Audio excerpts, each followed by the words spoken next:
नमस्कार, मी साटम. दिवाळी आलेली आहे. आज वसुबारस आहे. आजपासून दिवाळीला सुरुवात होते. हे आमचे शेखर साहेब. नमस्कार. हाय. तर वसुबारस म्हणजे नक्की काय ते मी तुम्हाला सांगतो. आधी आम्ही केळी घेतो जरा गाईला द्यायसाठी, कारण वसुबारस म्हणजेच थँक्स गिव्हिंग आणि ही सर्व कॉन्सेप्ट आहे ती तुम्हाला सांगतो. आधी जरा केळीवाला कुठे आहे का बघतो. इथे दिसतोय का कुठे केळीवाला? इथे लेफ्टला आहे. आणि आता किती शेखर साहेब रस्त्याने येता येता गाई मोजून येत आहे. हा, मोजणार आहेत किती आम्ही त्यांनी सर्वांना देणार आहे आम्ही. हा, हे बघा शेखर साहेब गाय मोजतात. तिथे भेटतील. 2 झाल्या, 3 झाल्या आणि तिकडे 6 आहेत. मग त्या केळीवाल्याकडनं घेऊया का केळी? ह्याकडे स्वस्त भेटेल.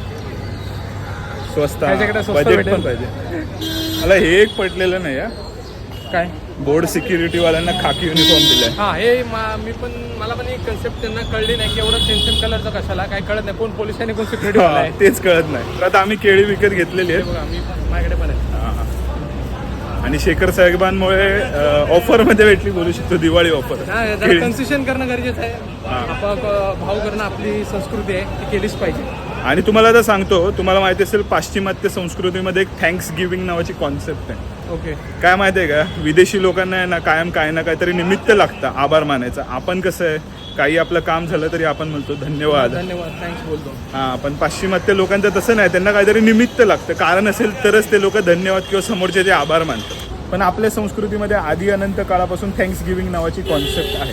ती म्हणजे काय, तर गाईचं दूध आपण पितो ना, तर त्यावेळेला वसुबारसच्या दिवशी आपण तिला आभार मानले पाहिजेत तिचे, आणि तिला काहीतरी गोडाधोडाचं खायला घातलं पाहिजे. आता इथे आपल्या इथे काही गाव नाही, त्यामुळे मी केळी घेऊन आलो आहे गाईला द्यायला.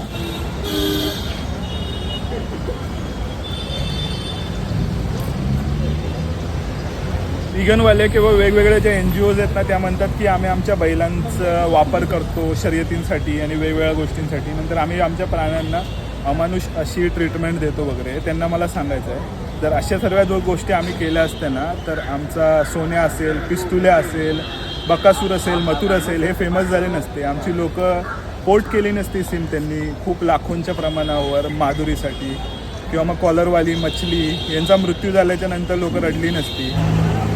तर अशा सर्व गोष्टी आहेत. आम्ही प्राण्यांवर प्रेम तितकंच करतो जितकं केलं पाहिजे. निरर्थक त्यांना उगाचच असं बनवत नाही की आमच्यावर अवलंबून राहतील. बाकी जी लोक विगन आहेत ना, त्यांना मला एकच सांगायचं आहे, तुम्ही विगन फॉलो करू शकता, तुम्ही फॉलो करा, आम्हाला शिकवू नका फॉलो करा. आणि हर हर महादेव.